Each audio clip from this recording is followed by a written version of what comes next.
Hey there boys and girls, North EMT88 here. This is going to be a video response to DocTacDad's 556 sub-contest. Congratulations, man, on getting to 556. It's a beautiful number. However, I think 545 is a beautiful number. And that's where I'm coming in. My SHTF main battle weapon is going to be this. This is my AR-15 that I have been building on my page. This is an Adams Arms piston upper in 545 by 39. Fantastic round. Been following up on the ballistics and such.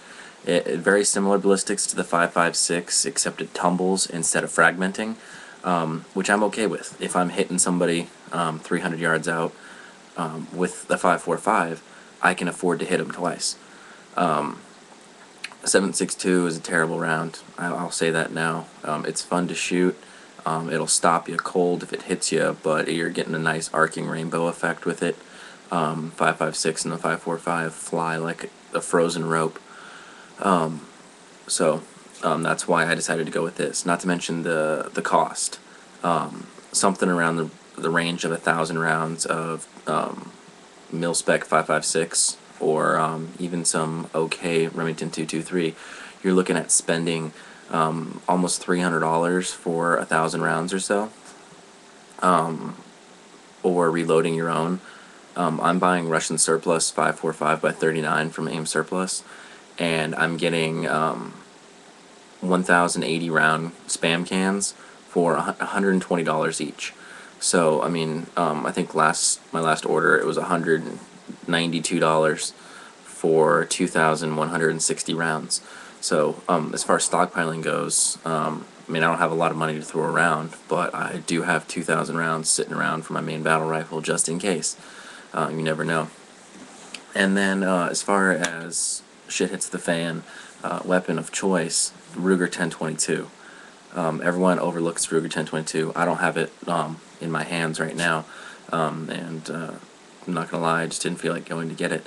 It's all locked away and good to go. I don't keep that one out for home defense, but I always have at least 500 or 600 rounds of 22 long rifle lying around, because it's the hunting round. I mean, realistically, yeah, if you see a buck or if you see a bear, yeah, that's fantastic. I'll shoot it 12 times with my 5.45. It'll die. But how often do I see a buck or a bear walking around California? Not very often, at least not Southern California. But I do see rabbits everywhere. I do see squirrels. I do see groundhogs.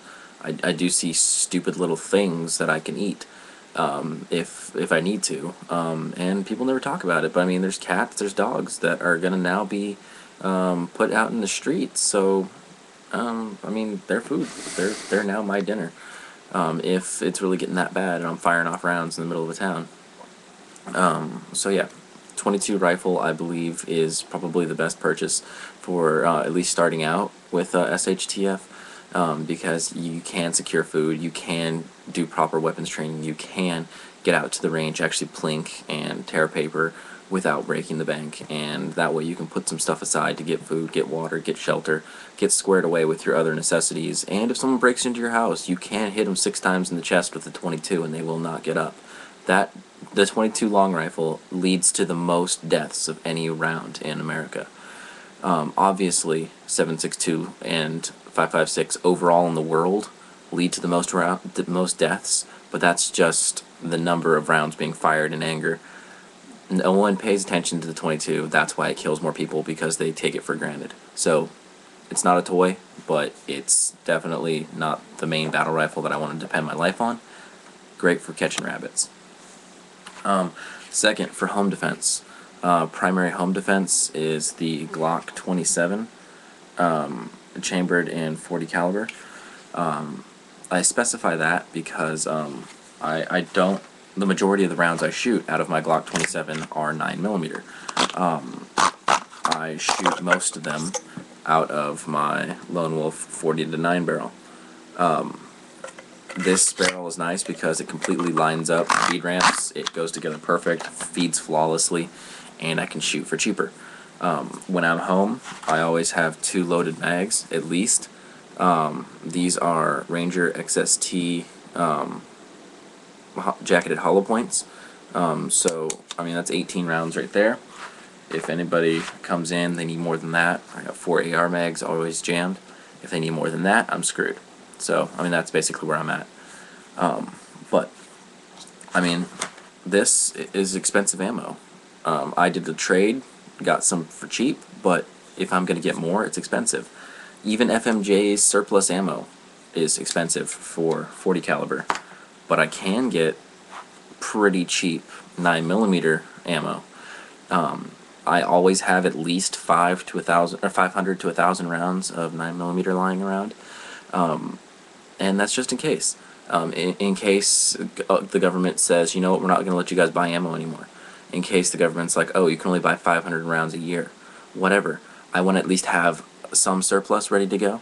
Obviously, I'm not going to burn through 500 rounds and 2,000 rounds of my main battle rifle at the range. But let's just say tomorrow we get attacked by North Korea. What do you have on hand? That's what you got. Figure it out. I can buy this ammo cheap. I have 400 rounds of 40 cal FMJ. I've got 22 rounds of jacketed hollow points for my home defense and my carry loads, and I've got 600 or so rounds of 9mm full metal jacket. So that's what I have on hand.